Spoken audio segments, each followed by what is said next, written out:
Mulai hari ini, semua rekeningmu sudah kubekukan. Sekarang kamu miskin tak punya apa-apa lagi, kata suamiku, di meja makan. Biarkan saja sampah sepertinya memang pantas diperlakukan seperti itu, timpal ibu mertuaku. Mereka tertawa, memintaku bersujud. Aku hanya diam. Tapi 30 menit lagi, satu panggilan telepon dari bank akan membuat tawa mereka berubah menjadi jeritan histeris. Sebelum ceritanya dimulai, silakan tulis di kolom komentar dari daerah mana saja teman-teman yang menonton cerita ini. Jangan lupa like dan subscribe agar channel ini bisa semakin berkembang dan bisa mempersembahkan cerita yang lebih menarik lagi. Udara di ruang makan terasa berat, begitu kental dengan ketegangan hingga rasanya bisa dipotong dengan pisau. Padahal, semua tampak sempurna di permukaan. Meja kayu jati solid yang panjang berkilauan di bawah cahaya lampu kristal mewah. Piring-piring porselen mahal tertata rapi, dihiasi hidangan ala restoran bintang 5. Aroma steak panggang berpadu dengan wangi samar bunga lili yang diletakkan di tengah meja. Namun bagi Novita, semua kemewahan ini terasa seperti penjara yang dingin. Ia duduk tegak, mengenakan gamis sederhana berwarna kalem, dengan hijab yang membingkai wajahnya dengan rapi. Kontras yang mencolok dengan dua orang di hadapannya. Di seberang meja, Ghani, suaminya, duduk seperti raja di singgasananya. Ia mengenakan kemeja sutra mahal yang kancing atasnya sengaja dibuka, memamerkan jam tangan mewah yang harganya bisa membeli sebuah rumah sederhana. Di sampingnya, Ibu Hilda, ibu mertuanya, bergelimang perhiasan. Gelang emas berderet di lengannya, dan kalung berlian besar berkilau di lehernya, seolah bersaing dengan lampu kristal di atas mereka. Keduanya tampak sangat puas malam ini. Mereka saling melempar senyum licik, senyum persekongkolan yang membuat perut Novita terasa mual. Novita tahu persis apa arti senyum itu. Ini adalah malam penghakiman untuknya. Novita menunduk, menatap piringnya yang masih nyaris penuh. Ia hanya mengaduk-aduk salad di piringnya tanpa berniat memakannya. Selera makannya sudah hilang sejak 3 hari lalu. Sejak ia melihat Ghani dan Ibu Hilda berbisik-bisik intens di ruang kerja, lalu tertawa keras saat melihat Novita melintas. Mereka mengira ia bodoh. Mereka mengira ia tidak tahu apa-apa. Selama 5 tahun pernikahan mereka, Novita telah memainkan perannya dengan sempurna. Istri yang patuh, sederhana, dan sedikit kampungan. Seseorang yang berasal dari keluarga biasa-biasa saja, yang beruntung dipersunting oleh Ghani, pengusaha muda yang sedang naik daun. Itulah narasi yang selalu didengungkan Ghani dan Ibu Hilda kepada semua orang. Kenyataannya, Novita menahan senyum pahit. Kesederhanaan adalah pilihan, bukan paksaan. Hijab yang ia kenakan adalah prinsip, bukan keterbelakangan. Dan, keluarga biasa, yang selalu mereka hina, adalah pemilik salah satu konglomerasi terbesar di negeri ini. Sebuah fakta yang sengaja ia kubur dalam-dalam, demi mencari ketulusan. Ia ingin dicintai apa adanya, bukan karena harta yang ia miliki. Ia ingat pesan almarhum ayahnya, harta adalah pelayan yang baik, tapi tuan yang buruk. Nak, jangan biarkan itu menguasaimu, atau menguasai orang yang kamu cintai. Ujilah hati seorang pria dengan kesederhanaanmu. Novita telah menguji Ghani. Dan malam ini, adalah malam pengumuman hasil ujian itu. Ghani telah gagal total. Makanannya tidak enak. Novita? Suara Ibu Hilda memecah keheningan. Nadanya sinis, seperti biasa. Atau kamu sudah tidak berselera lagi makan makanan mahal? Mungkin sebentar lagi kamu harus terbiasa makan nasi aking. Ghani terkekeh. Biarkan saja, Bu. Mungkin dia sedang bersedih. Wajar saja, ini malam terakhirnya makan di meja ini. Novita mengangkat wajahnya. Ia tidak menangis. Ia tidak menunjukkan ketakutan. Ia hanya menatap kedua orang itu dengan mata yang tenang. Ketenangan yang justru membuat Ghani merasa terhina.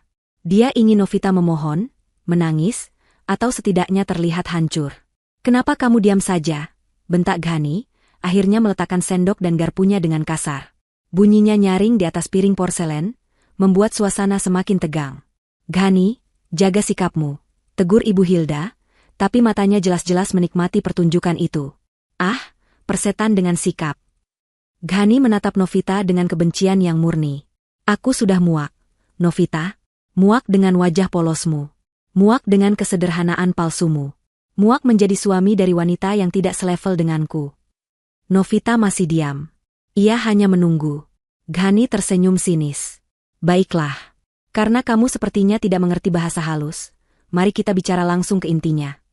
Ia menyandarkan tubuhnya di kursi, melipat tangan di dada. Mulai hari ini, katanya dengan suara yang pelan namun mematikan, aku tidak akan lagi mentransfer uang untukmu, Novita. Hening. Semua rekeningmu sudah kubekukan pagi tadi. Lanjut Ghani, matanya berkilat penuh kemenangan. Rekening bank yang aku buatkan untukmu. Rekening yang aku isi setiap bulan dengan kemurahan hatiku. Semuanya sudah kosong. Nol. Habis. Ia mencondongkan tubuhnya ke depan, seolah ingin menikmati setiap detik kehancuran Novita. Sekarang kamu sudah miskin, Novita. Miskin. Tak punya apa-apa lagi. Kamu bukan siapa-siapa tanpa aku. Ibu Hilda tidak bisa menahan tawanya lagi. Ia tertawa terbahak-bahak, suara melengkingnya memenuhi ruangan. Bagus, Ghani. Bagus. Akhirnya kamu sadar juga. Ia menatap Novita dengan tatapan menghina. Dengar itu, perempuan tidak tahu diri, kamu sudah miskin. Hahaha. Lalu, Ibu Hilda menambahkan dengan nada penuh racun, biarkan saja sampah sepertinya memang pantas diperlakukan seperti itu. Seharusnya dari dulu kamu usir dia, Ghani. Dia hanya beban di keluarga kita. Memalukan. Lihat saja penampilannya, seperti gembel berhijab. Novita merasakan jantungnya berdebar, bukan karena takut, tapi karena marah. Hinaan tentang dirinya bisa ia tahan. Tapi hinaan yang membawa-bawa jilbabnya, prinsip hidupnya, adalah hal lain. Namun ia tetap menahan diri. Belum saatnya. Ghani, yang semakin mabuk oleh kekuasaannya sendiri, rupanya merasa penghinaan itu belum cukup. Ia ingin lebih. Ia ingin penghormatan mutlak. Lihat, katanya sambil menunjuk ke lantai marmer yang mengkilap di bawah kakinya. Sepatuku kotor. Ia menatap Novita. Tapi, aku ini masih punya sedikit belas kasihan. Mungkin, aku akan kuberi uang. Jeda sesaat, uang untuk ongkos pulang ke kampungmu jika kamu bersujud di kakiku. Ibu Hilda bertepuk tangan. Ide bagus, Ghani. Suruh dia bersujud. Suruh dia cium kakimu dan minta maaf karena sudah menumpang hidup. Ya, kata Ghani, senyumnya semakin lebar. Bersujudlah di kakiku, Novita. Cium sepatuku, dan akui bahwa kamu bukan apa-apa tanpaku. Maka, aku akan memberimu beberapa lembar uang receh. Ruangan kembali hening. Ghani dan Ibu Hilda menunggu. Mereka menunggu Novita pecah. Mereka menunggu air mata. Mereka menunggu raungan keputusasaan. Tapi Novita hanya diam. Ia tidak bergerak. Ia tidak menangis. Ia bahkan tidak terlihat marah. Ia hanya menatap lurus ke satu titik di dinding seberang, tepat di atas kepala Ghani. Di sana, sebuah jam dinding antik berdetak dengan tenang. Matanya melirik angka di jam itu. Pukul 8 malam lewat 29 menit. 1 menit lagi, batin Novita. Ghani mulai tidak sabar. Apa kamu tuli? Atau kamu sudah jadi patung? Aku bilang, sujud, teriaknya. Sudahlah, Ghani. Dia mungkin syok, kata Ibu Hilda, pura-pura prihatin. Syok karena tiba-tiba jadi gembel. Hahaha. Novita menarik napas pelan. Lalu, ia menatap jam itu lagi. Jarum panjangnya bergeser dengan anggun. Pukul 8 malam lewat 30 menit. Tepat waktu. Seolah diatur oleh takdir, tepat pada detik itu, ponsel Ghani yang tergeletak di meja berdering. Bukan getar. Bukan nada dering biasa. Ini adalah nada dering khusus yang ia pasang untuk panggilan-panggilan paling penting, nada dering yang berbunyi seperti trompet kemenangan. Ghani tersentak. Ibu Hilda berhenti tertawa. Ghani melirik ponselnya. Awalnya ia kesal karena ada yang mengganggu momen kemenangannya. Tapi kemudian, matanya terbelalak. Nama yang tertera di layar bukanlah nama sembarangan. Kepala Bank Sentral. Bacanya pelan, nyaris tak percaya. Ibu Hilda terkesiap. Bank Sentral? Ada apa mereka meneleponmu? Nak? Pasti karena bisnis besarmu. Ghani langsung menegakkan tubuhnya. Arogannya kembali dalam sekejap. Ini pasti berita baik. Mungkin proyek terbarunya disetujui. Ia berdeham, melirik Novita dengan tatapan, lihat ini aku orang penting. Ya, halo? Dengan Ghani di sini, katanya dengan suara yang dibuat berwibawa, mencoba mengabaikan getaran aneh di tangannya. Novita menunduk, menyembunyikan senyum tipis yang mulai terbit di bibirnya. Permainan dimulai. Ghani mendengarkan. Ekspresi angkuh di wajahnya perlahan luntur. Senyumnya kaku. Matanya mulai menunjukkan kebingungan. Maaf, apa maksud Anda? Hening sejenak saat ia mendengarkan suara di seberang sana. Ditarik, tanyanya, suaranya naik 1 oktav. Jaminan ditarik. Ghani mendengarkan lagi, dan wajahnya mulai berubah warna. Dari angkuh, menjadi bingung, lalu menjadi putih. Pucat pasi. Keringat dingin mulai mengalir di pelipisnya. Seluruh aset dibekukan, bisiknya, lebih kepada dirinya sendiri. Rumah ini, mobil, rekening. Tidak mungkin. Ia mencengkeram tepi meja. Bagaimana bisa? Bagaimana bisa jaminan utama dicabut? Teriaknya ke telepon. Seketika, dia menoleh ke arah Novita. Tatapannya bukan lagi tatapan penghinaan, melainkan tatapan teror murni. Ponsel itu terlepas dari genggaman Ghani. Benda mahal itu jatuh dengan bunyi gedebuk pelan di atas taplak meja yang tebal, namun di telinga Ghani dan Ibu Hilda, bunyinya seperti ledakan bom. Suara kecil dari seberang sana masih terdengar. Halo? Halo, Pak Ghani? Sebelum akhirnya panggilan itu terputus. Tapi Ghani tidak peduli. Dia tidak lagi melihat ponselnya. Matanya terpaku pada Novita, istrinya yang selama ini dia anggap bodoh, tidak berdaya, dan miskin. Ibu Hilda, yang tidak mengerti apa yang terjadi, mulai panik melihat reaksi putranya. Ghani, ada apa? Nak, apa yang mereka katakan? Kenapa wajahmu pucat sekali? Cecarnya, mengguncang-guncang lengan Ghani. Ghani tidak merespon ibunya. Dia masih menatap Novita. Napasnya memburu. Apa yang kamu lakukan? Desisnya. Suaranya serak, nyaris tak terdengar. Ini bukan lagi suara angkuh seorang raja yang baru saja menjatuhkan hukuman. Ini adalah suara ketakutan. Novita, untuk pertama kalinya malam itu, bergerak. Dia dengan tenang mengambil serbet di pangkuannya, dan dengan gerakan yang anggun, menyeka sudut bibirnya yang bahkan tidak kotor. Dia melipat serbet itu rapi, meletakkannya di samping piringnya yang masih utuh. Lalu, ia mengangkat wajahnya. Mata yang biasanya teduh dan sabar itu, kini menatap Ghani dengan tajam. Dingin. Menusuk. Aku?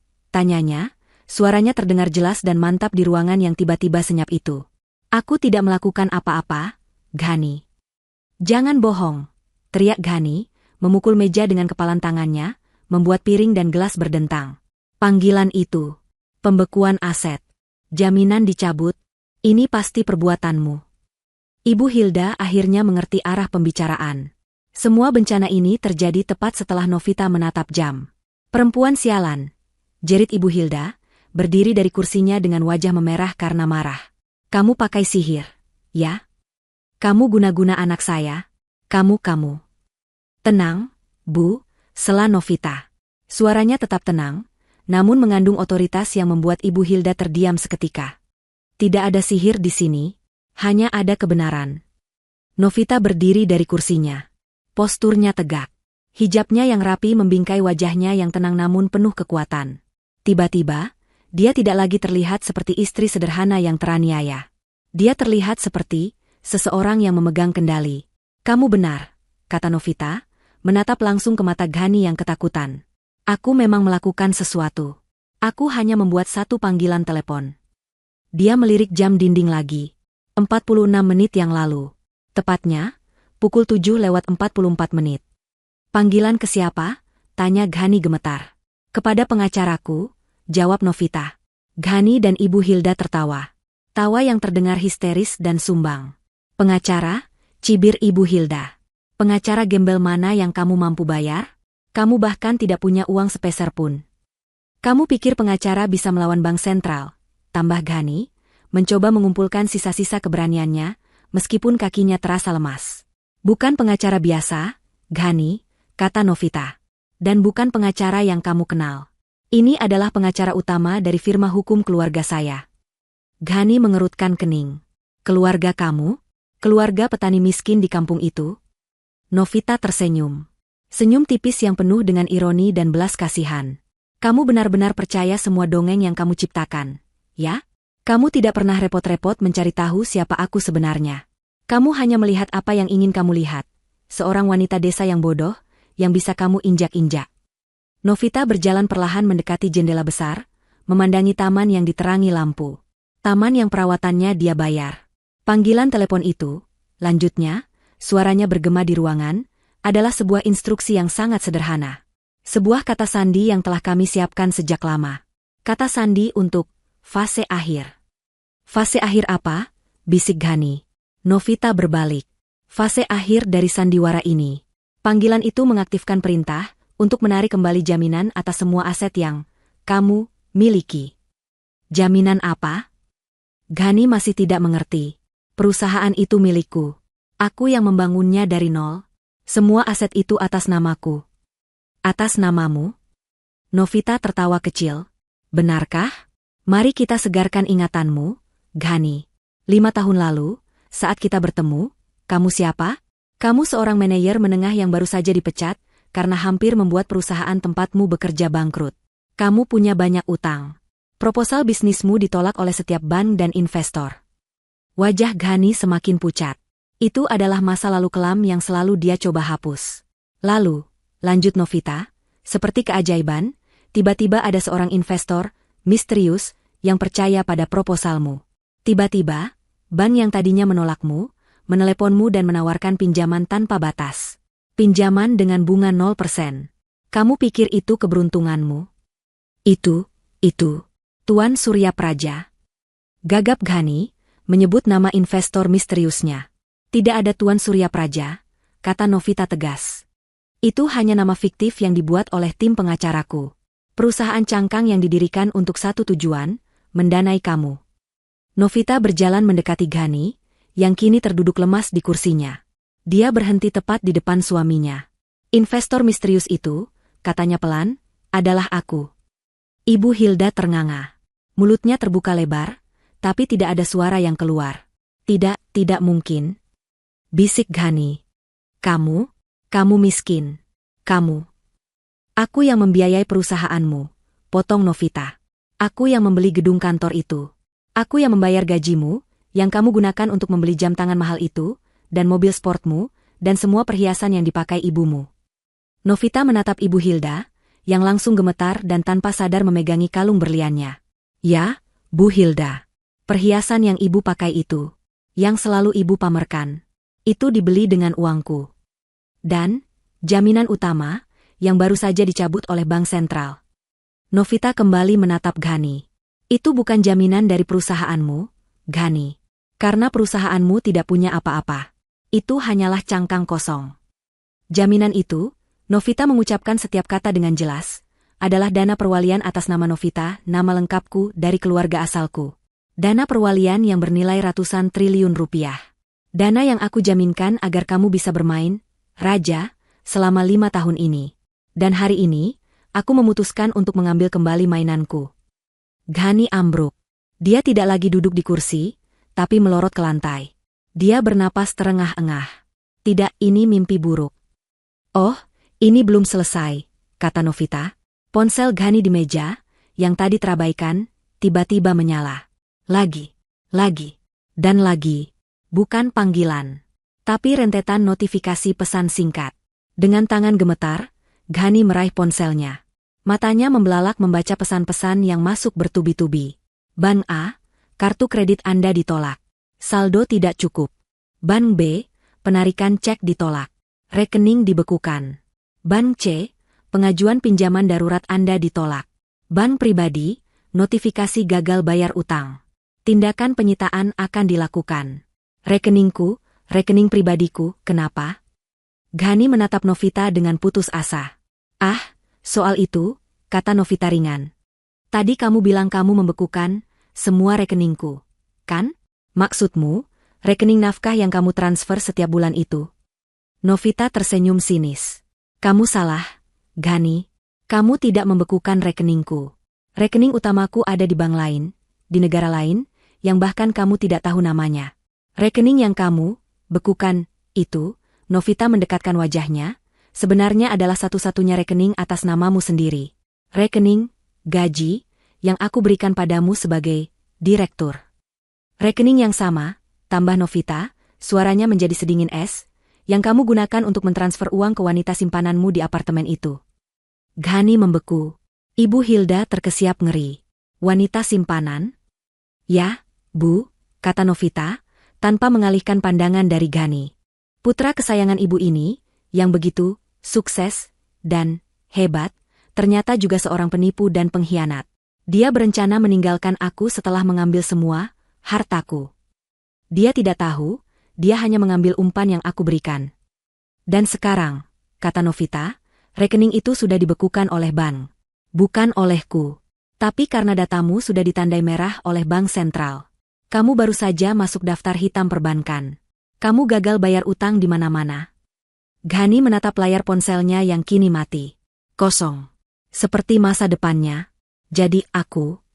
Ya, Novita menegaskan, seolah sedang menutup sebuah buku. Kamu tidak hanya kehilangan perusahaan. Kamu tidak hanya kehilangan rumah ini. Kamu tidak hanya kehilangan mobilmu. Kamu, Ghani, Novita menatap tajam pria yang kini gemetar di lantai. Secara pribadi, sekarang bangkrut total. Kamu tidak punya apa-apa. Selamat, kata Novita. Sekarang kamu benar-benar miskin. Persis seperti yang kamu katakan padaku 30 menit yang lalu. Ghani tetap di lantai, tubuhnya merosot. Pria yang beberapa menit lalu begitu angkuh, kini terlihat seperti seonggok kain lap yang kotor. Kata-kata Novita, bangkrut total, terus terngiang di telinganya. Itu adalah vonis mati. Ibu Hilda, di sisi lain, bereaksi dengan cara yang berbeda. Setelah beberapa detik terdiam, matanya memerah. Ini bukan lagi kemarahan yang sombong, ini adalah kemarahan seekor hewan yang terluka. Penipu, jeritnya, suaranya melengking memecahkan kesunyian. Kamu menipu kami, perempuan licik. Kamu berpura-pura miskin. Kamu menjebak anakku. Ibu Hilda menerjang maju, tangannya yang penuh cincin terangkat, siap mencakar wajah Novita. Namun Novita tidak gentar. Dia bahkan tidak mundur selangkah pun. Dia hanya menatap ibu mertuanya dengan tatapan yang begitu dingin, hingga Ibu Hilda membeku di tempat. Menipu, ulang Novita. Siapa yang menipu siapa, Bu Hilda? Novita melangkah menjauh dari Ghani, memberi jarak antara dirinya dan dua orang yang telah menghancurkan hatinya. Mari kita bicara tentang kebenaran. Kebenaran yang selama ini kalian abaikan karena kesombongan kalian sendiri. Ia menarik napas panjang, bukan karena gugup, tapi karena ia akan membuka luka lama yang sengaja ia simpan rapat-rapat. 5,5 tahun yang lalu, Novita memulai ceritanya, suaranya tenang namun bergema, aku bertemu Ghani. Saat itu aku sedang mengurus proyek amal yayasan keluargaku di kota ini, menyamar sebagai relawan biasa. Aku sengaja melakukannya. Sejak ayahku meninggal, aku muak dengan pria yang mendekatiku hanya karena nama, Handoko Putri, di belakang namaku. Ghani mengangkat kepalanya sedikit. Nama itu, dia pernah mendengarnya, tapi dia tidak pernah menghubungkannya. Aku bertemu Ghani di sebuah kafe kecil, lanjut Novita. Dia baru saja dipecat. Dia terlihat frustrasi, putus asa, tapi dia juga punya ambisi yang meluap-luap. Dia menceritakan semua mimpinya padaku, wanita asing yang baru dikenalnya. Aku, Novita tersenyum pahit. Aku bodoh. Aku mengira ambisi itu murni. Aku mengira keputusasaan itu jujur. Aku jatuh cinta pada potensinya, pada pria yang kupercayai ada di dalam dirinya. Kami mulai dekat. Aku tidak pernah berbohong tentang diriku. Aku hanya tidak menceritakan semuanya. Aku bilang aku dari keluarga sederhana, dan kalian langsung percaya. Kenapa? Karena itu yang ingin kalian percaya. Itu membuat kalian merasa superior. Novita menatap Ibu Hilda. Ibu ingat saat pertama kali Ghani membawaku ke rumah ibu? Rumah kontrakan kecil ibu saat itu. Ibu memandangku dari atas ke bawah. Cuma begini, pakai jilbab, kampungan sekali. Yakin kamu bisa mengimbangi Ghani? Itu kata-kata ibu. Ibu Hilda mundur selangkah, seolah tertampar oleh ingatannya sendiri. Aku menelan hinaan itu, kata Novita. Saat kami memutuskan menikah, aku meminta pernikahan yang sederhana. Kalian setuju, bukan karena kalian rendah hati, tapi karena kalian tidak punya uang untuk pesta mewah. Ibu mengeluh sepanjang acara. Memalukan, kata ibu. Menikah dengan gembel, pestanya juga seperti gembel. Lalu, tatapan Novita beralih ke Ghani, yang kini menatapnya dengan campuran ngeri dan secercah pemahaman yang terlambat. Karir, cemerlang MU dimulai. Setelah menikah, kamu mencoba membangun bisnis. Dan kamu gagal. Gagal total. Kamu ditipu rekan bisnismu. Utangmu menumpuk di mana-mana. Kamu pulang dalam keadaan mabuk, menangis seperti anak kecil. Kamu bilang kamu akan bunuh diri. Ghani memejamkan matanya, tidak ingin mengingat aib itu. Saat itulah aku melanggar prinsipku, bisik Novita. Aku tidak tahan melihatmu hancur. Aku ingin menyelamatkan suamiku. Aku ingin memberinya harga diri. Jadi, aku menciptakan Tuan Surya Praja, investor malaikat dari Singapura. Tidak. Bisik Ghani. Ya, Ghani. Itu aku. Melalui tim pengacaraku. Aku mendirikan perusahaan cangkang bernama PT Cahaya Mentari. Perusahaan itulah yang membeli 95% saham perusahaanmu, Ghani Jaya Perkasa. Nama yang konyol, tapi aku biarkan kamu memilihnya. Dana segar mengalir. Utangmu lunas dalam semalam. Bank-bank yang dulu menolakmu, tiba-tiba mengejarmu. Tentu saja mereka mengejarmu. Novita tersenyum sinis, karena aku menaruh dana jaminan triliunan rupiah di bank induk mereka. Mereka akan memberikan apapun yang Presiden Direktur Ghani minta. Kesuksesan datang begitu cepat. Lanjut Novita, suaranya datar. Dan itu mengubahmu. Pria ambisius yang kukenal menghilang. Gantinya adalah monster sombong yang duduk di depanku malam ini. Kamu mulai menghinaku. Kamu bilang aku pembawa sial. Kamu bilang aku tidak selevel denganmu, si pengusaha sukses. Dan ibu, Novita menoleh lagi ke Ibu Hilda, yang kini bersandar di dinding untuk menopang tubuhnya. Ibu adalah orang yang paling menikmati kesuksesan palsu itu. Ibu meminta rumah mewah ini. Aku membelikannya. Ibu meminta mobil Eropa. Aku membelikannya. Ibu meminta perhiasan, tas bermerek, liburan ke luar negeri. Aku memberikannya. Aku memberikannya lewat tangan Ghani, membiarkan dia terlihat seperti putra berbakti yang sukses. Semua teman arisan ibu memuji ibu. Betapa hebatnya punya putra seperti Ghani. Dan ibu akan tertawa, lalu melirikku yang sedang menyajikan minuman, dan berkata, "Ah, sayangnya dia menikah dengan perempuan tidak berguna ini. Cuma numpang hidup enak." Novita tertawa, tawa kering tanpa humor. Numpang hidup? Kalian berdua yang numpang hidup padaku. Kebenaran itu menggantung di udara. Berat dan mematikan. Rumah yang mereka pijak. Pakaian yang mereka kenakan.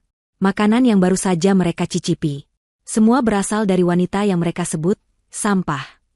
Coba periksa, kata Novita pada Ghani. Sertifikat rumah ini.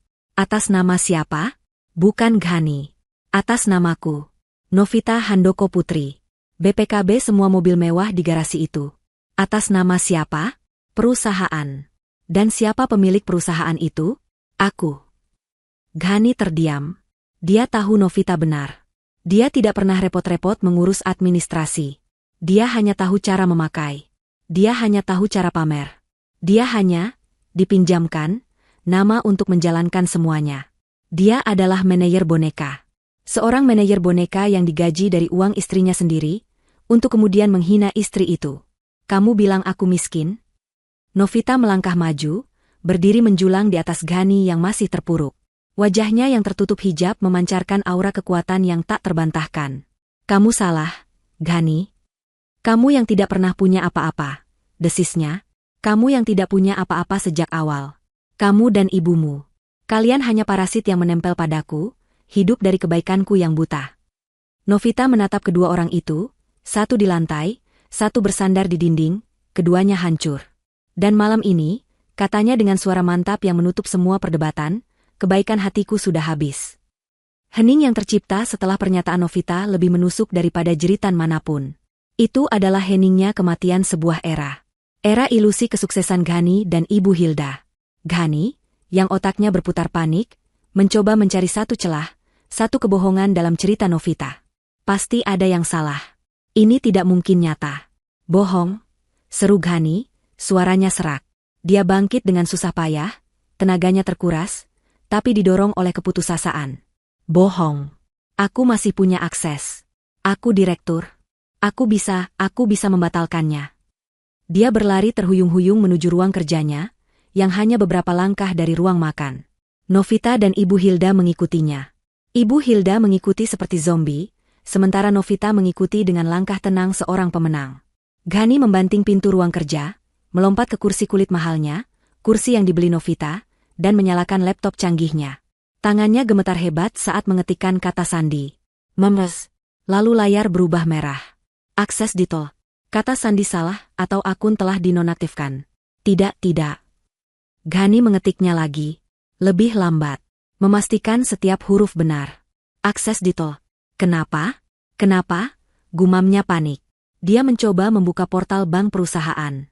Anda tidak lagi memiliki otorisasi untuk mengakses akun ini. Apa yang kamu lakukan? Ghani berbalik, menatap Novita yang berdiri tenang di ambang pintu. Percuma, Ghani, kata Novita datar. Saat panggilanku ke pengacara tadi diterima, itu bukan hanya untuk menarik jaminan. Novita menjelaskan dengan metodis, seolah sedang memberikan laporan bisnis. Panggilan itu juga mengaktifkan rapat umum pemegang saham luar biasa. RUPS itu terjadi secara virtual 1 jam yang lalu, saat kamu sedang menikmati STMU. Pemegang saham 95%, yaitu PT Cahaya Mentari, milikku, telah mengambil keputusan, lanjut Novita. Agenda pertama, pemecatan dengan tidak hormat Direktur Utama, Ghani, atas tuduhan berat penggelapan dana perusahaan dan tindakan wan prestasi yang merugikan perusahaan. Penggelapan dana? Mata Ghani terbelalak. Aku tidak pernah. Oh, ya. Novita mengangkat alisnya. Uang yang kamu transfer ke wanita simpananmu, Rika, di apartemen mewah itu, kamu pikir itu uang pribadimu? Kamu mengambilnya dari rekening operasional perusahaan, Ghani. Kamu menyebutnya biaya representasi. Aku punya semua catatannya. Setiap transfer. Setiap tanggal. Setiap bukti. Ghani membeku. Dia pikir dia pintar. Ternyata dia hanya menggali kuburnya sendiri. Jadi, kata Novita, saat RUPS selesai 30 menit yang lalu, kamu secara resmi bukan siapa-siapa lagi. Semua aksesmu ke perusahaan, ke rekening bank, ke fasilitas, semuanya dicabut pada detik itu juga. Itulah mengapa panggilan dari Bank Sentral datang. Itu adalah konfirmasi akhir. Ghani merosot di kursinya. Habis sudah. Semuanya. Dia tidak punya perusahaan. Dia tidak punya rumah. Dan dia punya catatan kriminal baru, penggelapan. Tapi tiba-tiba, secercah harapan gila muncul di matanya. Rekening. Serunya, suaranya parau. Rekening yang kubekukan. Rekeningmu. Tidak. Itu rekeningku. Aku masih punya uang di sana. Dia ingat rencananya dengan Rika. Dia telah mengumpulkan uang di rekening itu selama berbulan-bulan. Uang yang dia sisihkan dari jatah Novita. Uang yang dia bekukan pagi ini, berencana untuk mencairkannya kembali ke rekening barunya setelah Novita diusir. Itu adalah dana pelariannya. Hahaha. Ghani tertawa. Tawa orang gila. Kamu lupa, Novita?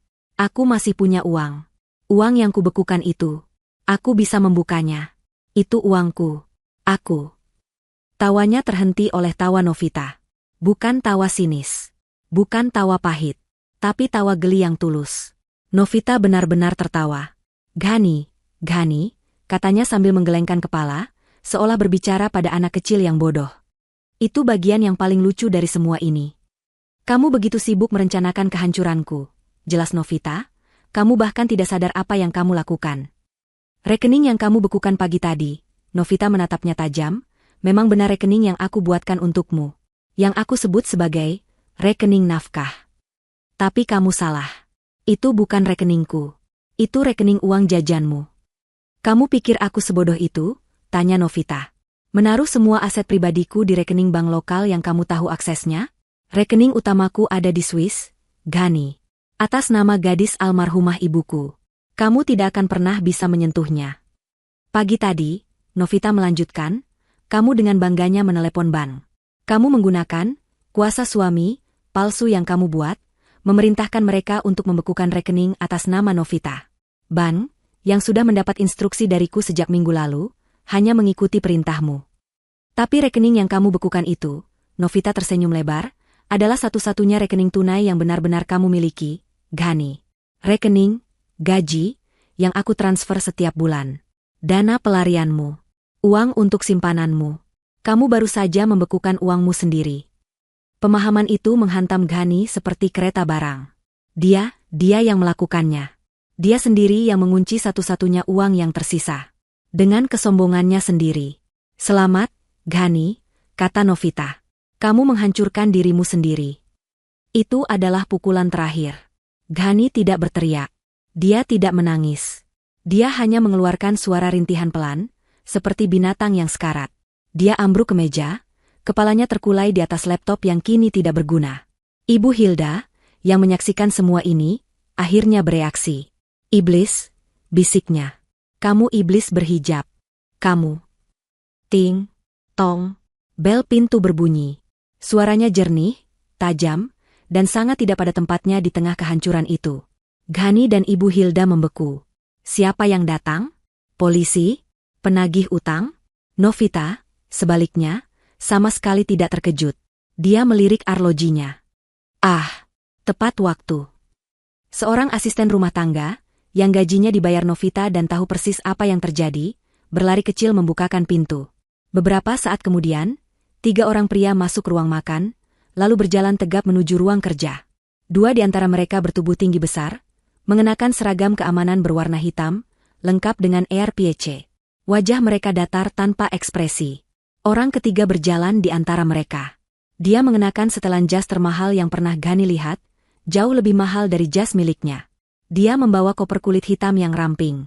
Wajahnya dingin dan profesional. Dia adalah pengacara Novita. "Selamat malam," kata pengacara itu. Suaranya tenang, namun memenuhi ruangan. Dia mengabaikan Ghani yang terkulai di meja, dan Ibu Hilda yang gemetar ketakutan. Dia hanya menatap lurus ke depan. "Tuan Ghani?" "Nyonya Hilda?" tanyanya, memastikan identitas mereka.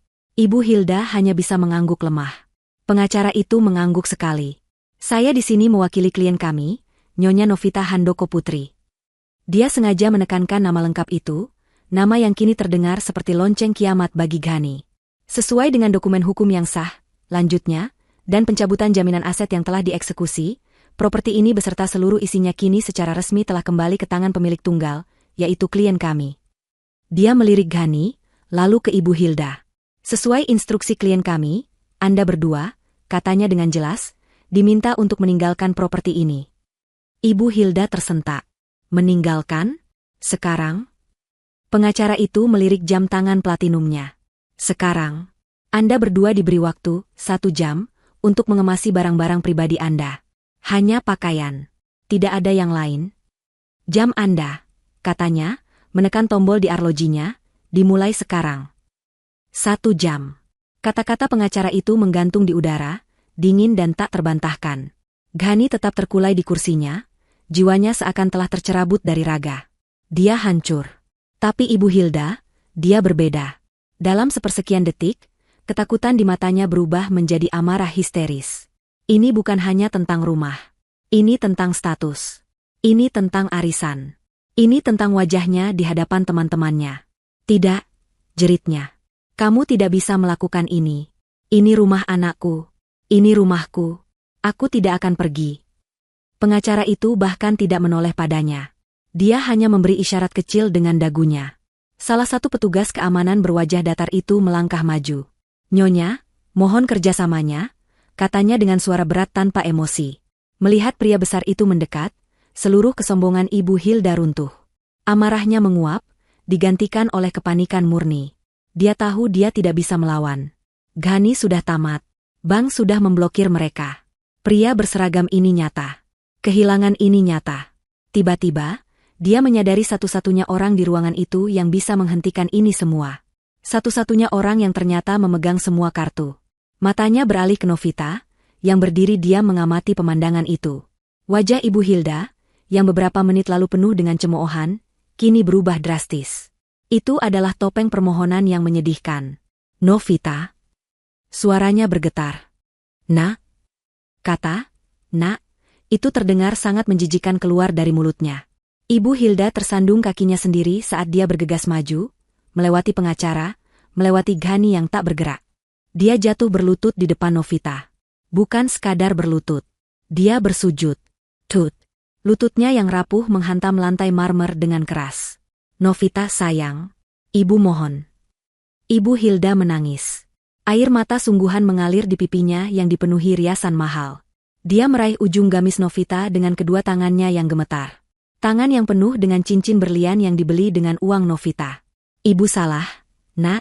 Ibu salah." Isaknya. "Ibu hilaf. Tadi itu ibu cuma bercanda."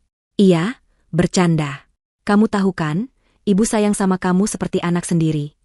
Novita hanya menatapnya. Wajahnya tetap tenang, seolah sedang menonton pertunjukan drama yang buruk. "Ini semua salah Ghani." Ibu Hilda melanjutkan, kini menyalahkan putranya sendiri dalam keputusasaannya. Dia yang meracuni pikiran ibu. Dia yang bilang kamu tidak berguna. Ibu hanya ikut-ikutan. Tolong, nak, maafkan ibu. Dia menundukkan kepalanya dalam-dalam, mencoba mencium kaki Novita, persis seperti skenario yang Ghani inginkan untuk Novita lakukan padanya. Sebuah ironi yang sempurna. Tolong, Novita. Jangan usir kami, bisiknya ke lantai. Kami mau tinggal di mana? Kami tidak punya apa-apa lagi. Ibu janji, ibu akan baik sama kamu. Ibu akan melayani kamu. Apapun, nak. Tapi tolong jangan ambil rumah ini. Ruangan itu hening. Hanya terdengar isak tangis Ibu Hilda dan napas Ghani yang berat dan putus asa. Pengacara dan petugas keamanan menunggu instruksi dari Novita. Mereka telah melihat banyak drama, tapi ini adalah salah satu yang paling memuaskan. Novita akhirnya angkat bicara. Suaranya pelan, tapi memotong tangisan Ibu Hilda seperti pisau bedah. Bangun, Bu Hilda. Ibu Hilda mengangkat wajahnya, matanya penuh harapan. Apakah Novita luluh? Sujud Anda tidak ada harganya bagi saya. Lanjut Novita, suaranya sedingin es. Harapan di mata Ibu Hilda sirna. Novita? Bercanda? Tanya Novita. Ibu pikir, menghina saya, menyebut saya, sampah, di depan suami saya sendiri, itu sebuah candaan. Ibu tidak bermaksud. Oh, ibu sangat bermaksud, potong Novita. Dia merogoh saku gamisnya dan mengeluarkan ponselnya. Dia sudah menduga momen ini akan tiba. Dia telah bersiap. Tangannya menekan layar. Sebuah suara memenuhi ruangan itu. Suara yang jernih, melengking, dan penuh kebencian. Itu adalah suara Ibu Hilda sendiri. Biarkan saja sampah sepertinya memang pantas diperlakukan seperti itu. Seharusnya dari dulu kamu usir dia, Ghani. Dia hanya beban di keluarga kita. Memalukan. Lihat saja penampilannya, seperti gembel berhijab. Rekaman itu berakhir. Ibu Hilda membeku. Wajahnya berubah pucat pasi. Dia tidak tahu Novita merekamnya. Ghani, yang tadinya terkulai, kini menatap Novita dengan ngeri. Wanita ini telah merencanakan segalanya. Novita memasukkan kembali ponselnya. Sampah, katanya, mengulangi kata-kata Ibu Hilda. Memang tidak pantas tinggal di rumah mewah, kan, Bu? Novita tidak lagi menatap Ibu Hilda. Dia berbalik ke arah pengacara dan petugas keamanan. Waktu 1 jam terlalu lama. Mereka punya waktu 30 menit. Lalu dia memberi perintah terakhir, yang menjadi paku terakhir di peti mati Ibu Hilda. Tolong pastikan, kata Novita dengan suara yang jelas, semua barang bermerek di kamar beliau, tas, sepatu, pakaian, dan terutama, Novita menatap tangan Ibu Hilda yang masih mencengkeram gamisnya. Semua perhiasan yang ada di brankasnya dan yang sedang dipakainya, ditinggal. Tidak. Ibu Hilda menjerit, bukan lagi tangisan memohon, tapi jeritan kesakitan murni. Itu milikku. Itu semua milikku. Ghani membelikannya untukku. Pengacara itu melangkah maju dengan tenang. Maaf, Nyonya Hilda. Kami sudah melacak semua pembelian itu. Dia membuka kopernya dan mengeluarkan selembar dokumen. Semua barang mewah tersebut dibeli menggunakan kartu kredit korporat atas nama PT Ghani Jaya Perkasa, dengan kode anggaran, fasilitas direksi. Karena perusahaan itu kini telah disita, lanjut pengacara itu, dan Tuan Ghani terbukti melakukan penggelapan dana, maka semua barang yang dibeli dengan fasilitas perusahaan adalah aset perusahaan yang sah. Aset itu akan dilelang untuk membantu menutupi kerugian. Dia menatap Ibu Hilda. Itu bukan milik pribadi Anda. Anda hanya dipinjami. Ini adalah pukulan yang lebih telak daripada kehilangan rumah. Rumah adalah tempat tinggal. Tapi barang-barang itu, tas Hermes, sepatu Louboutin, berlian itu adalah hidupnya. Itu adalah status sosialnya. Itu adalah harga dirinya. Jangan. Bisik Ibu Hilda, matanya terbelalak ngeri. Jangan ambil tasku, jangan ambil berlianku, kumohon jangan. Salah satu petugas keamanan mendekat. Nyonya, mohon lepaskan perhiasan Anda. Ibu Hilda menatap tangannya. Cincin. Gelang. Dia menatap lehernya. Kalung. Dia teringat wajah teman-teman arisannya yang memujinya. Dia teringat bagaimana dia memandang rendah mereka yang memakai perhiasan palsu. Sekarang, dia bahkan tidak akan punya yang palsu. Petugas itu mengulurkan tangan. Sekarang, Nyonya. Tidak. Pria itu tidak menunggu lagi. Dia meraih pergelangan tangan Ibu Hilda. Bukan dengan kasar, tapi dengan cengkeraman kuat yang tak bisa dilawan. Ibu Hilda menjerit saat petugas itu mulai membuka paksa gelang emasnya satu persatu. Kehilangan rumah, kehilangan uang, kehilangan status, kehilangan harga diri. Semuanya dalam satu malam. Itu terlalu berat. Semuanya hilang. Bisik Ibu Hilda. Matanya berputar ke belakang. Tubuhnya menjadi lemas. Dia jatuh pingsan di lantai marmer, tepat di kaki Novita. Novita menatap tubuh yang pingsan itu tanpa ekspresi. Pengacara itu mendesah, kesal karena ada penundaan. Bawa dia keluar, kata Novita dingin. Pingsan atau tidak, waktu mereka hampir habis. Perintah Novita adalah mutlak. Bawa dia keluar. Petugas keamanan itu tidak ragu sedikitpun. Dia tidak mencoba membangunkan Ibu Hilda. Dia dan rekannya hanya membungkuk, mengangkat tubuh Ibu Hilda yang lemas, entah benar-benar pingsan atau hanya pura-pura, seperti mereka mengangkat karung beras. Satu di bahu, satu di kaki. Mereka mulai berjalan keluar. Petugas ketiga beralih ke Ghani. Pria itu masih terduduk di kursinya. Matanya kosong, menatap laptopnya yang mati. Tuan Ghani, waktunya pergi. Ghani tidak merespon. Dia seperti patung lilin. Petugas itu tidak punya waktu untuk basa-basi. Dia mencengkeram lengan atas Ghani dengan kasar, menariknya berdiri. Kaki Ghani yang lemas nyaris tidak bisa menopangnya. Dia diseret, bukan berjalan. Kemeja sutranya yang mahal kini kusut dan ternoda oleh keringat dinginnya. Dimulailah perjalanan memalukan itu. Mereka diseret keluar dari ruang kerja, melewati ruang makan mewah tempat sisa-sisa steak mahal mereka masih tergeletak di piring. Mereka melewati ruang tamu utama, di bawah lampu kristal raksasa. Setiap langkah adalah pengingat akan apa yang telah mereka hilangkan. Novita, pengacaranya, dan asisten rumah tangga mengikuti di belakang, mengawal mereka seperti tahanan. Saat mereka sampai di pintu depan yang megah, dua petugas keamanan tadi sudah kembali setelah meletakkan Ibu Hilda di teras depan. Di dekat pintu, tergeletak dua buah koper. Bukan koper Louis Vuitton atau Rimowa yang biasa mereka pakai. Ini adalah dua koper tua berbahan kain yang sudah usang, warnanya pudar, dan salah satu rodanya patah. Ghani menatap koper itu dengan bingung. Itu barang-barang Anda, kata pengacara itu. Tim kami mengambilnya dari gudang. Ini koper yang Anda bawa saat pertama kali pindah ke sini 5 tahun lalu. Novita telah merencanakan segalanya. Dia tidak hanya mengambil kemewahan mereka, dia mengembalikan mereka ke titik nol. Ke identitas asli mereka. Tim kami sudah memasukkan beberapa setel pakaian lama Anda ke dalamnya. Sesuai instruksi klien saya, lanjut pengacara itu, Anda hanya boleh membawa apa yang Anda bawa saat datang dulu. Pintu depan yang terbuat dari kayu jati solid itu terbuka lebar. Udara malam yang dingin langsung menerpa mereka. Ibu Hilda sudah sadar. Dia duduk di lantai teras yang dingin, menangis tanpa suara, tubuhnya gemetar hebat. Dia tidak lagi memakai perhiasan apapun. Lehernya, telinganya, pergelangan tangannya, semuanya telanjang. Dia terlihat tua dan kalah. Petugas keamanan itu tidak memberi mereka waktu untuk bernapas. Ghani didorong keluar, tersandung, dan jatuh berlutut di samping ibunya. Bruk, bruk. Dua koper usang itu dilempar keluar, mendarat di dekat kaki mereka dengan bunyi yang menyedihkan. Ghani, rintih Ibu Hilda. Ghani. Klang. Pintu kayu jati yang berat itu ditutup. Suaranya final. Klah. Rangkaian kunci otomatis berbunyi, mengunci mereka di luar. Selamanya. Ghani dan Ibu Hilda kini berada di teras rumah mereka, mantan rumah mereka, hanya mengenakan pakaian mahal yang menempel di badan dan dua koper butut. Lampu taman yang indah masih menyala, menerangi kehancuran mereka. Gerbang besi tempa yang tinggi di ujung jalan masuk mulai menutup secara otomatis, mengurung mereka di luar seperti penyusup.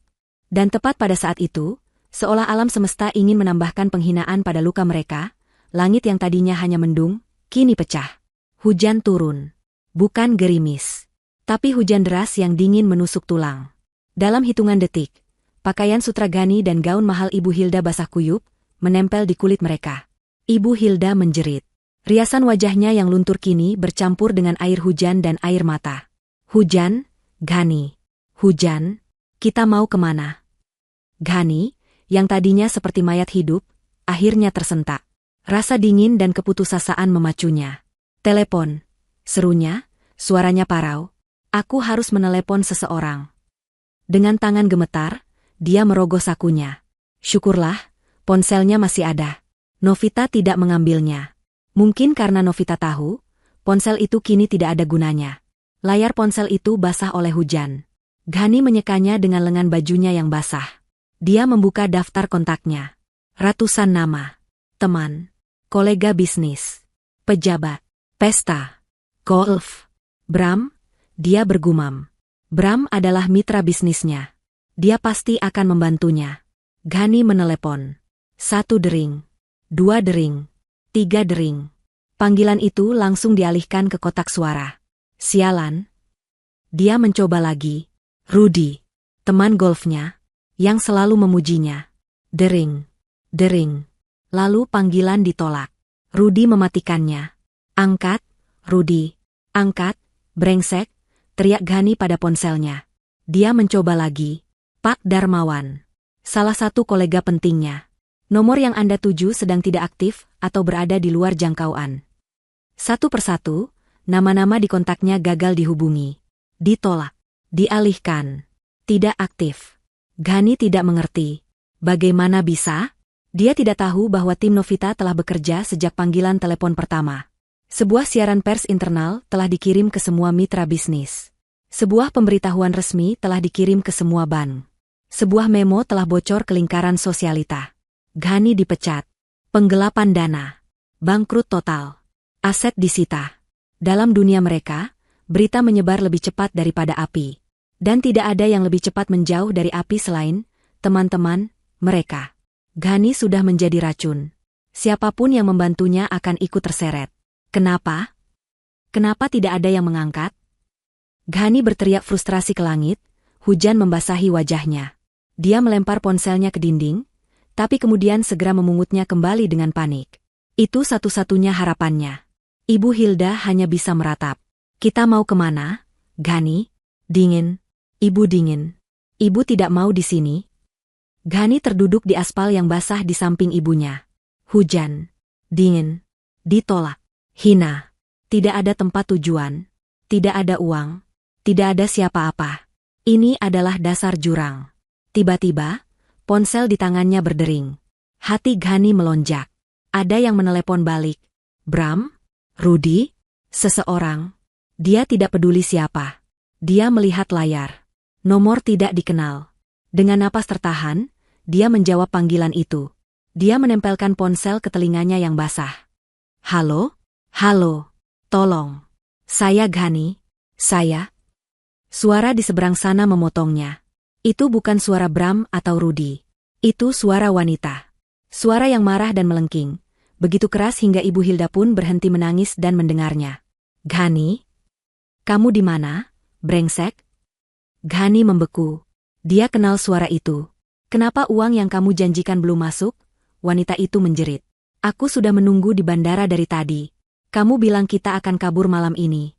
Kamu menipuku, ya? Ghani. Itu Rika. Wanita simpanannya. Wanita yang menjadi alasan utama dia melakukan semua ini. Ibu Hilda menatap Ghani dengan mata terbelalak ngeri di tengah hujan. Rika? Siapa itu Rika, Ghani? Ghani tidak bisa menjawab. Dia baru saja menyadari. Dia tidak hanya kehilangan hartanya. Dia kehilangan segalanya. Ghani? Kamu di mana, brengsek? Suara wanita di seberang telepon itu begitu melengking, begitu penuh amarah, hingga menembus derasnya air hujan. Ghani membeku, ponsel menempel di telinganya yang basah. Di sampingnya, Ibu Hilda, yang sedang gemetar kedinginan, mendongak. Wajahnya yang pucat kini dipenuhi kebingungan. Rika? Bisik Ibu Hilda. Siapa itu Rika? Ghani? Jawab ibu. Ghani mengabaikan ibunya. Seluruh dunianya kini terfokus pada suara di ponsel itu. Rika. Satu-satunya rencana pelariannya. Satu-satunya orang yang dia pikir ada di pihaknya. Rika. Rika, dengar? Ghani tergagap, mencoba melindungi ponsel dari hujan. Ada masalah. Rencananya harus ditunda. Tawa di seberang sana terdengar sinis dan kejam. Ditunda? Kamu bilang ditunda? Aku sudah di bandara, Ghani. Aku sudah check-in. Kamu bilang kita akan ke Paris malam ini. Kamu bilang kamu sudah menyiapkan segalanya. Kamu bilang istrimu yang bodoh itu sudah kamu usir. Iya, aku tahu, tapi... Tapi apa?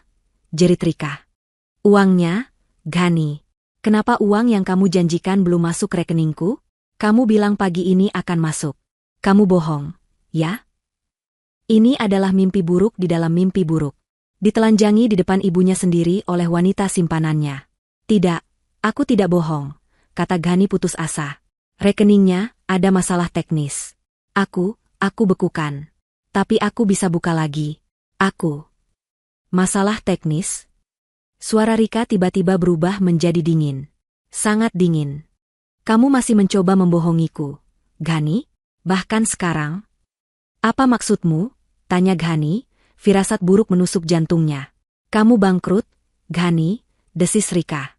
Bangkrut? Total. Habis. Nol. Ghani merasa seolah paru-parunya berhenti bekerja. Bagaimana kamu tahu? Bagaimana aku tahu? Rika tertawa lagi, tawa yang menyakitkan. Karena istrimu. Istrimu yang bodoh, itu. Istrimu yang gembel berhijab, itu, seperti yang selalu kamu sebut. Jantung Ghani serasa diremas. Novita? Setengah jam yang lalu, jelas Rika, suaranya penuh racun, aku mendapat email. Bukan email biasa. Email dari firma hukum terkemuka. Judulnya, Pemberitahuan untuk pihak terkait dalam kasus penggelapan dana Tuan Ghani. Ghani terhuyung. Dia hampir jatuh. Tidak. Oh, ya, Ghani. Istrimu yang luar biasa itu mengirimiku semuanya. Dia tahu tentangku. Dia tahu segalanya. Dia mengirimiku salinan laporan bank. Dia mengirimiku bukti kalau perusahaanmu itu miliknya. Bukti kalau rumahmu itu miliknya. Bukti kalau kamu cuma parasit yang hidup dari uangnya. Rika mengambil napas, suaranya kini bergetar karena amarah. Dia bahkan mengirimiku bukti transfermu. Uang yang kamu kirim padaku, uang yang kamu sebut, uangmu, ternyata uang curian dari perusahaan istrimu. Kamu menjadikanku penadah, brengsek. Semuanya terungkap. Novita tidak hanya menghancurkannya. Dia memastikan Ghani tidak punya tempat untuk lari. Dia meracuni satu-satunya sumur yang Ghani siapkan. Novita telah mempermalukannya di depan wanita yang Ghani pikir akan memujanya.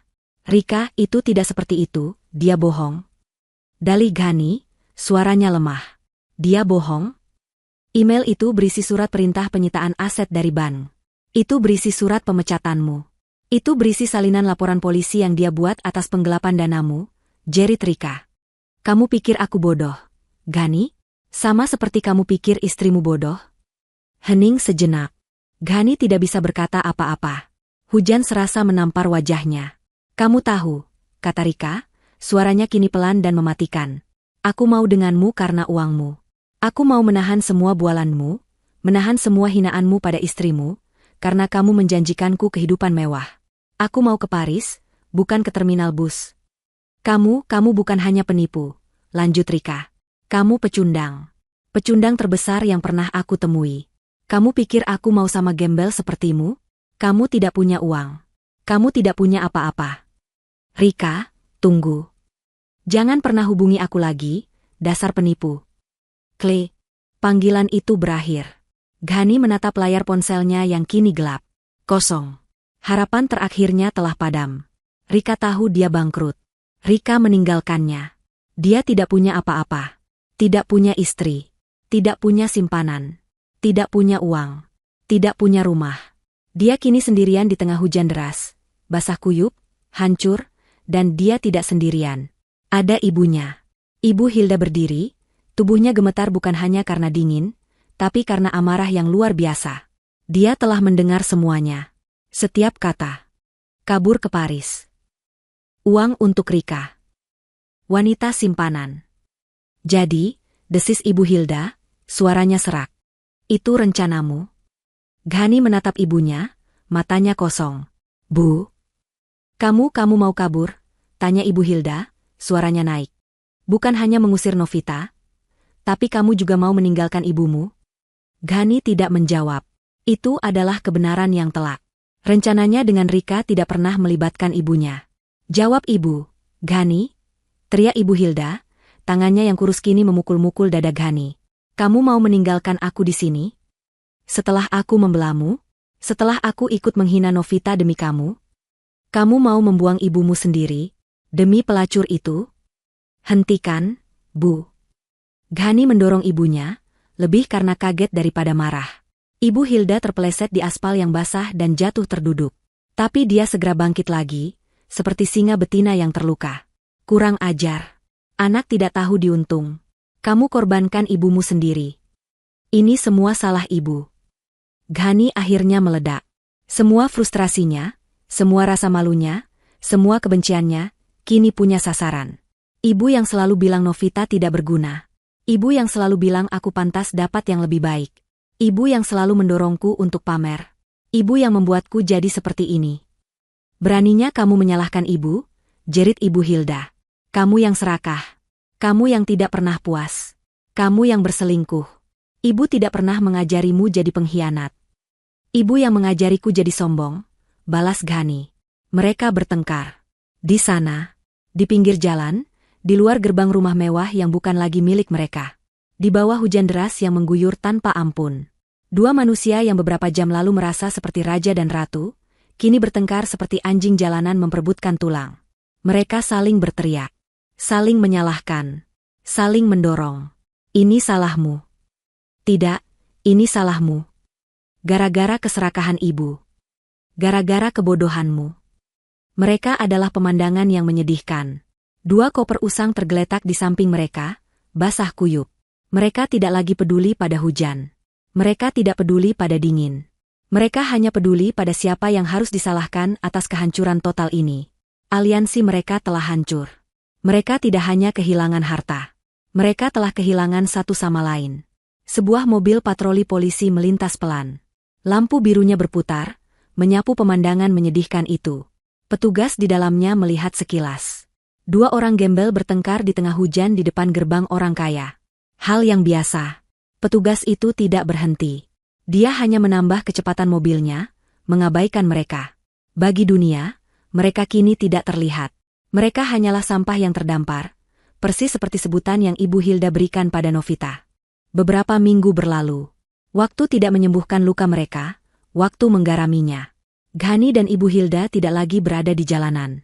Ghani, dengan sisa-sisa harga dirinya yang terakhir, berhasil menghubungi seorang sepupu jauh di kampung, berbohong tentang investasi gagal, dan meminjam sedikit uang. Cukup untuk menyewa sebuah tempat. Tempat itu adalah neraka. Bukan lagi rumah mewah dengan pilar-pilar tinggi. Ini adalah sebuah kamar kontrakan petak di gang sempit yang becek di pinggiran kota. Ukurannya 3 kali 4 meter. Hanya ada satu ruangan. Tempat itu adalah kamar tidur, ruang tamu, dan dapur sekaligus. Dindingnya terbuat dari triplek tipis, penuh noda jamur, dan catnya mengelupas di mana-mana. Hanya ada satu jendela kecil di dekat langit-langit yang nyaris tidak memberi cahaya, membuat ruangan itu selalu terasa pengap dan berbau apak. Kamar mandi? Tidak ada. Kamar mandi ada di luar, satu bilik kecil yang kotor dan bau, digunakan bersama oleh 10 keluarga lainnya. Setiap pagi, Ibu Hilda harus mengantre, berdesakan dengan buruh cuci dan kuli pasar, hanya untuk memakai toilet jongkok yang mampet. Ini adalah kehidupan baru mereka. Ini adalah dasar jurang.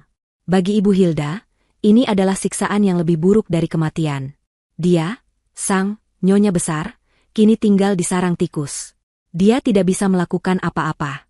Dia tidak pernah mencuci piring seumur hidupnya. Dia tidak tahu cara menyalakan kompor sumbu.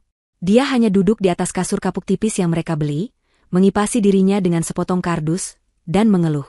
Panas, Ghani, rengeknya setiap jam. Panas sekali. Ibu tidak tahan. Baunya busuk. Kapan kita pindah dari sini? Diam, Bu, bentak Ghani. Kita tidak punya uang. Ini semua salahmu, balas Ibu Hilda. Kalau saja kamu tidak serakah. Kalau saja kamu tidak main perempuan. Pertengkaran itu menjadi musik latar kehidupan mereka. Mereka bertengkar setiap hari. Bertengkar saat bangun tidur. Bertengkar saat makan. Bertengkar saat mencoba tidur di tengah suara bising tetangga yang juga bertengkar di balik dinding triplek. Ibu Hilda yang dulu terawat kini terlihat mengerikan. Rambutnya yang biasa disasak tinggi di salon mahal, kini lepek dan berminyak. Dia tidak punya uang untuk cerambat. Kuku-kuku manikurnya yang cantik patah dan kotor. Pakaiannya, sisa-sisa pakaian lama dari koper bututnya, kini kusam karena dia tidak tahu cara mencucinya. Dia mencoba mencuci dengan tangan suatu hari, seperti yang diinstruksikan Ghani, Tapi dia menggunakan terlalu banyak sabun colek hingga tangannya melepuh dan pakaiannya luntur. Dia menangis histeris seharian. Sementara Ghani, dia dipaksa untuk bekerja. Tapi bekerja apa? Namanya sudah masuk daftar hitam perbankan. Gagal bayar. Dugaan penggelapan dana. Tidak ada satupun perusahaan kantoran yang mau menerimanya.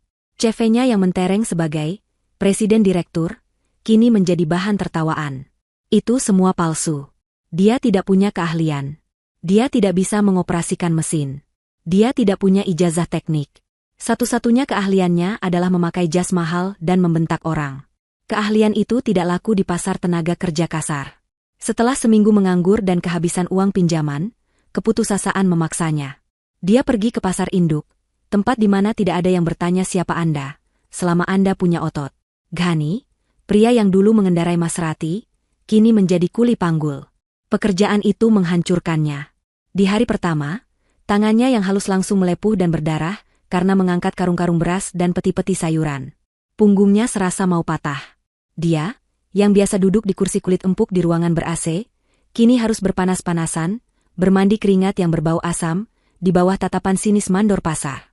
"Woi, banci," teriak sang mandor. "Angkat yang benar. Jangan kayak perawan. Cepat, lambat kau."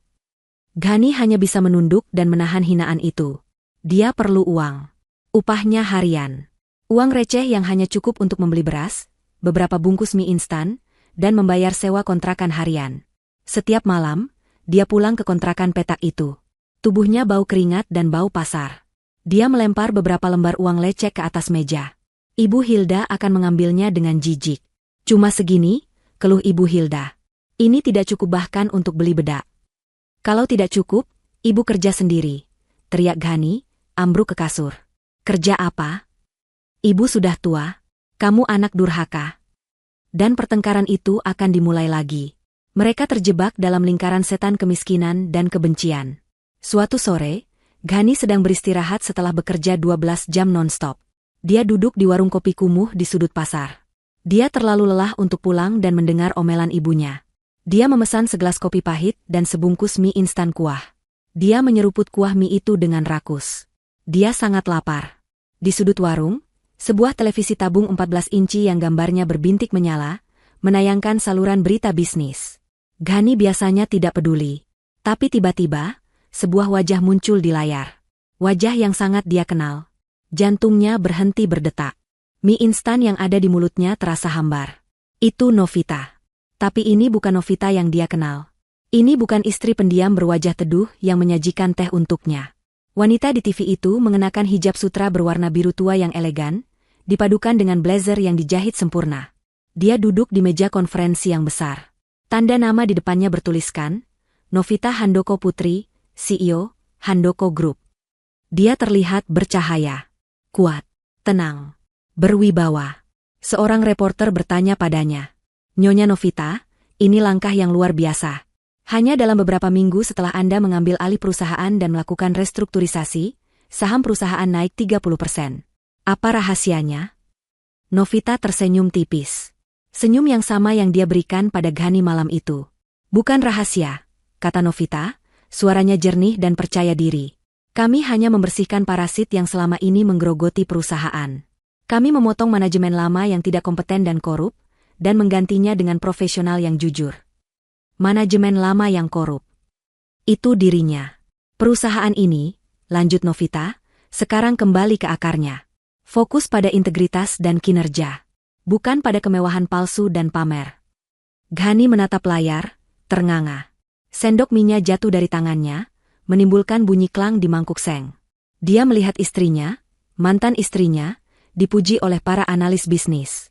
Dia melihat kekuatannya. Dia melihat kesuksesannya yang nyata. Lalu, dia melihat bayangannya sendiri di layar televisi yang gelap saat adegan berganti. Dia melihat seorang pria kotor. Kausnya robek dan basah oleh keringat. Wajahnya kusam, ditumbuhi janggut tipis yang tidak terurus. Matanya merah karena lelah. Bau pasar menempel di tubuhnya. Dia adalah sampah. Dia adalah gembel. Dia adalah parasit. Semua hinaan yang pernah dia dan ibunya lontarkan pada Novita, kini berbalik dan menampar wajahnya dengan kenyataan yang brutal. "Woi, Suara pemilik warung membuyarkannya. Mangkuknya pecah itu. Gara-gara kau melamun. Ghani menunduk. Dia tanpa sadar telah meremas mangkuk mie-nya begitu keras, hingga mangkuk itu retak dan kuah mie tumpah ke meja kayu yang kotor. Bayar ganti ruginya, bentak pemilik warung. Ghani tidak menjawab. Dia hanya menundukkan kepalanya, menyembunyikan air mata amarah dan penghinaan yang akhirnya mengalir di pipinya. Pemandangan di televisi itu, Novita yang kuat, berwibawa, dan sukses, telah membakar dirinya ke dalam otak Ghani. Itu adalah siksaan baru yang jauh lebih buruk daripada mengangkat karung beras. Setiap kali dia memejamkan mata, dia melihat senyum tenang Novita. Setiap kali dia merasakan punggungnya sakit, dia teringat kata-kata Novita. Parasit, manajemen korup. Gambaran itu menghantuinya. Dia dan ibunya kini hidup dalam kebencian yang sunyi. Mereka sudah kehabisan tenaga untuk bertengkar. Mereka hanya saling melempar tatapan benci di dalam kamar petak yang pengap itu. Ibu Hilda menghabiskan hari-harinya dengan bergumam sendiri, menyalahkan takdir, menyalahkan Ghani, menyalahkan dunia. Ghani menghabiskan hari-harinya dengan bekerja seperti budak. Tubuhnya hancur, harga dirinya lumat. Hingga suatu hari, keputusasaan itu mencapai puncaknya. Ghani tidak tahan lagi. Dia tidak tahan lagi bau pasar yang menempel di kulitnya. Dia tidak tahan lagi tidur di kasur kapuk yang bau apek. Dia tidak tahan lagi melihat bayangan Novita yang sukses di kepalanya. Harus ada jalan keluar. Hanya ada satu jalan keluar. Kita harus menemuinya, kata Ghani suatu malam. Suaranya serak, nyaris tak terdengar di antara suara jangkrik dan pertengkaran tetangga. Ibu Hilda, yang sedang mengipasi dirinya dengan kardus, berhenti. Menemui siapa? Setan itu? Novita, kata Ghani. Kita harus minta maaf. Ibu Hilda tertawa. Tawa kering yang menyakitkan. Minta maaf? Setelah semua ini, kamu pikir dia akan memaafkan kita? Dia iblis, Ghani. Dia menikmati ini. Kita tidak punya pilihan lain, bentak Ghani, bangkit dari duduknya. Ruangan sempit itu terasa semakin menyesakan. Lihat hidup kita, Bu. Lihat. Ini bukan hidup. Ini neraka. Kita memungut sisa makanan. Kita tidur dikelilingi tikus. Aku lebih baik mati daripada hidup seperti ini. Matanya menatap ibunya dengan putus asa. Kita akan memohon. Kita akan bersujud. Kita akan mencium kakinya jika perlu. Kita akan lakukan apapun. Apapun. Asal dia mau memberi kita sedikit belas kasihan. Sebuah kamar yang layak. Sedikit uang makan. Aku tidak minta kembali jadi kaya. Aku hanya tidak mau jadi gembel. Wajah Ibu Hilda berubah. Kesombongannya telah lama luntur, digantikan oleh realitas hidup yang keras. Dia menatap tangannya yang kapalan dan kotor. Dia ingat perhiasan berliannya. Dia ingat pelayan-pelayannya. Dia ingat rasa steak yang empuk. Ghani benar. Apapun lebih baik daripada ini. Baik, bisiknya. Kita akan bersujud. Kita akan memohon. Keesokan paginya, mereka mengumpulkan sisa uang terakhir mereka. Uang itu bahkan nyaris tidak cukup untuk ongkos bus sekali jalan ke pusat kota. Mereka tidak mandi, air bersih adalah kemewahan. Mereka hanya mencuci muka dan mengenakan pakaian terbaik mereka, yang sebenarnya adalah kaos kusam dan daster pudar yang bau keringat. Mereka naik bus kota, berdesakan dengan penumpang lain, bau badan mereka sendiri menambah aroma tak sedap di dalam bus. Setelah 1 jam perjalanan yang menyesakan, mereka tiba. Mereka berdiri di seberang jalan, menatap gedung pencakar langit yang menjulang gagah. Handoko Group. Tulisan itu berkilau di bawah sinar matahari pagi. Ini adalah dunia yang berbeda. Dunia yang dulu mereka injak, kini terasa begitu asing dan menakutkan. Mereka menyeberang jalan. Saat kaki mereka yang bersandal jepit menginjak pelataran marmer lobi yang berkilauan, semua mata tertuju pada mereka. Karyawan-karyawan berdasi dan berpenampilan necis menatap mereka dengan jijik. 2 orang petugas keamanan yang tegap dan berseragam rapi langsung mencegat mereka, bahkan sebelum mereka mencapai pintu putar. Maaf, Pak, Bu. Ada keperluan apa? Tanya salah satu petugas dengan nada tegas namun sopan. Matanya menilai penampilan mereka yang kumuh. Kami. Ghani menelan ludah. Kami mau bertemu Nyonya Novita. Petugas itu mengangkat alisnya. Nyonya Novita Handoko? Apa sudah ada janji? Tidak. Tapi bilang saja ini Ghani. Dia kenal kami. Kami keluarganya, kata Ghani, suaranya gemetar. Petugas itu tersenyum tipis, senyum yang meremehkan. Keluarga? Nyonya Novita tidak punya keluarga yang terlihat seperti Anda. Maaf, Anda tidak bisa masuk tanpa janji. Silakan pergi. Petugas itu berbalik, menganggap urusan selesai. Tidak, teriak Ghani, didorong oleh keputusasaan. Dia mencoba menerobos maju. Petugas itu bergerak cepat. Dia mendorong Ghani ke belakang. Saya bilang pergi. Novita. Ibu Hilda tiba-tiba menjerit sekuat tenaga, suaranya yang melengking memantul di lobi yang besar itu. Novita. Ini ibu, nak, tolong kami, Novita. Lobi menjadi hening. Semua aktivitas terhenti. Semua orang menonton. Ghani, yang malu sekaligus panik, kembali mencoba menerobos. Novita. Aku harus bertemu dengannya. Petugas keamanan kedua kini ikut bertindak. Mereka mencengkeram lengan Ghani dan Ibu Hilda. Anda membuat keributan. Cepat keluar, atau kami panggil polisi. Lepaskan aku. Aku bilang lepaskan. Ghani meronta-ronta. Dia tidak peduli lagi. Ini kesempatan terakhirnya. Novita. Novita. Tolong, nak. Tolong ibu. Raung Ibu Hilda, air matanya bercucuran di wajahnya yang kotor. Keributan itu terdengar sampai ke ruang kontrol keamanan. Dan dari sana, diteruskan ke headset ajudan pribadi Novita. Novita saat itu sedang memimpin rapat dewan direksi di lantai 50. Ajudannya masuk dengan tenang, membisikkan sesuatu di telinganya sambil menunjukkan rekaman CCTV lobi di tablet. Novita melihat pemandangan itu. Ghani yang meronta, Ibu Hilda yang meraung di lantai lobi. Wajahnya tidak berubah. Tetap tenang. Para direktur lain menatapnya, bertanya-tanya. Novita menatap layar tablet itu sejenak. Lalu dia berkata pelan kepada ajudannya, bawa mereka ke ruang pertemuan kecil di lantai 45. Beri mereka minum. Suruh mereka tunggu. Ajudan itu mengangguk. Novita kembali menatap dewan direksi. Maafkan interupsi ini, bapak-bapak. Mari kita lanjutkan pembahasan mengenai ekspansi ke Vietnam. Ghani dan Ibu Hilda, yang sedang diseret keluar, tiba-tiba dihentikan. Petugas keamanan mendapat perintah baru. Ikut kami, kata mereka, nadanya kini dingin dan resmi. Mereka dibawa melewati lobi, di bawah tatapan semua orang, menuju lift pribadi. Jantung mereka berdebar kencang. Apakah ini berhasil? Apakah Novita akan menolong mereka? Mereka tidak dibawa ke kantor CEO yang mewah. Mereka dibawa ke sebuah ruangan kecil tanpa jendela di lantai 45. Dindingnya kelabu. Hanya ada satu meja dan 3 kursi. Ruangan itu dingin. Seorang sekretaris masuk, meletakkan 2 botol air mineral di meja, lalu keluar tanpa berkata apa-apa. Pintu ditutup. Klik. Mereka terkunci. Mereka menunggu.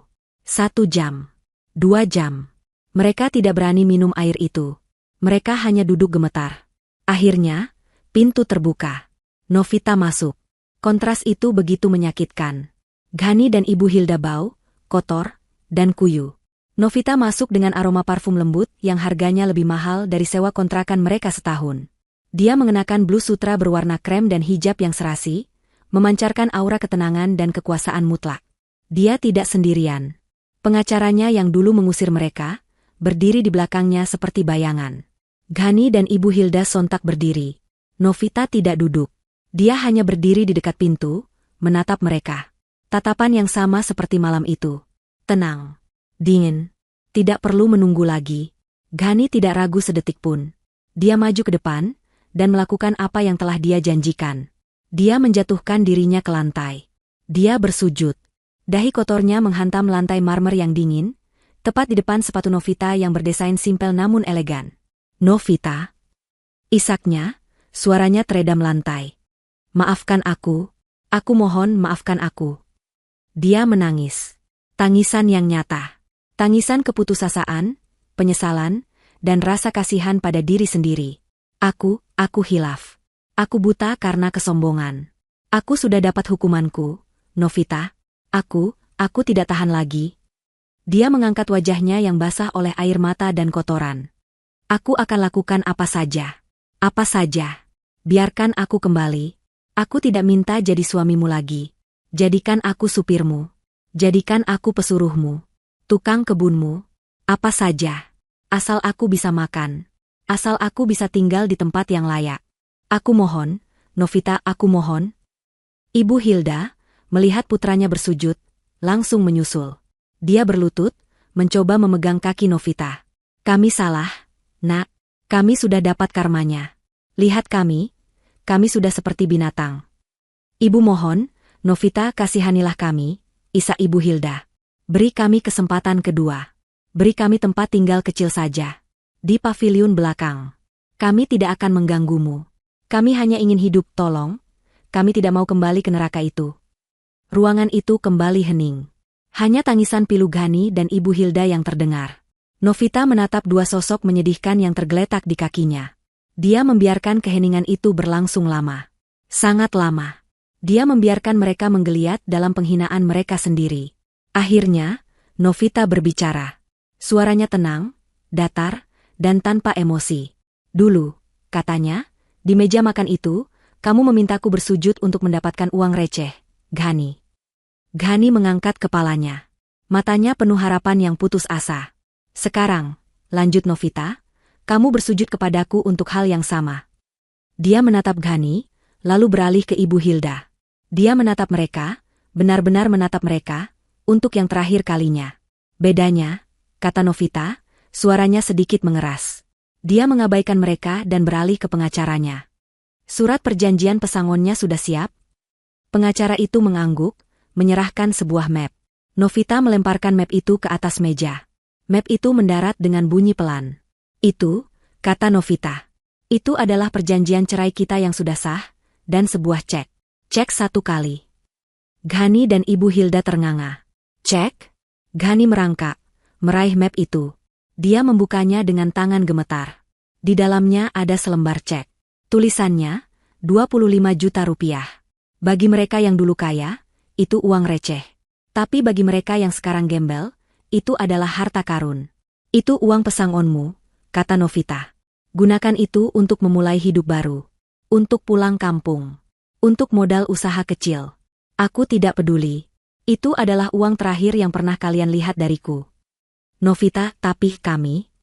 Ghani bingung. Dia mengharapkan lebih. Dia mengharapkan pengampunan, bukan uang pesangon. Ambil uang itu, kata Novita, suaranya kini setajam baja. Dan pergi. Jangan pernah tunjukkan wajah kalian lagi di depanku.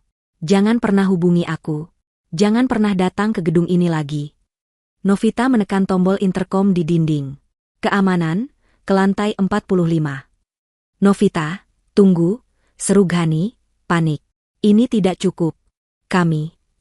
Itu jauh lebih banyak daripada yang pantas kalian dapatkan, potong Novita. Pintu terbuka. 2 petugas keamanan yang sama di lobi tadi masuk.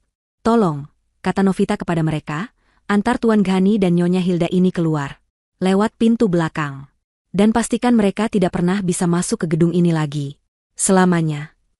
Novita, tidak. Jangan, teriak Ghani saat petugas keamanan mencengkeram lengannya.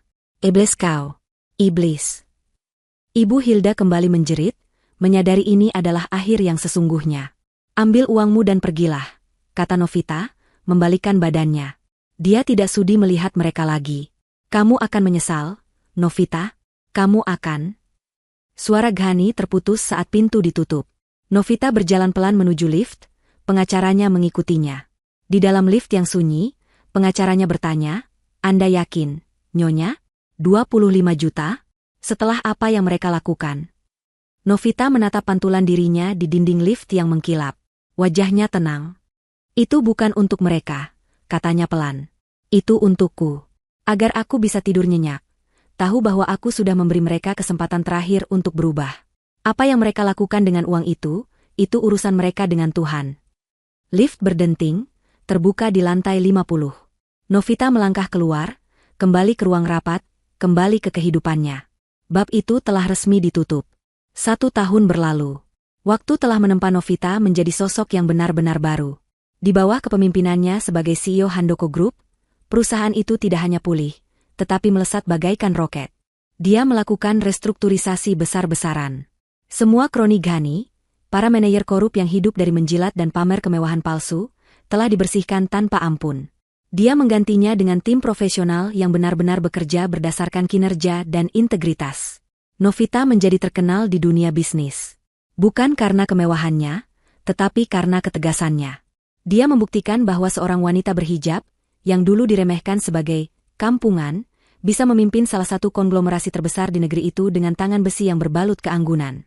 Dia menjadi inspirasi bukan lewat amal, tapi lewat aksi korporat.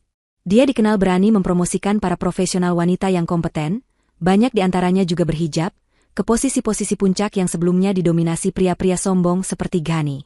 Dia membuktikan bahwa kesederhanaan dan etika adalah kekuatan, bukan kelemahan. Hari itu adalah hari yang cerah. Novita sedang dalam perjalanan menuju peresmian pabrik baru milik perusahaannya. Sebuah proyek ekspansi besar yang dia menangkan setelah mengalahkan 3 pesaing utama. Dia duduk dengan tenang di kursi belakang sedan mewahnya yang elegan.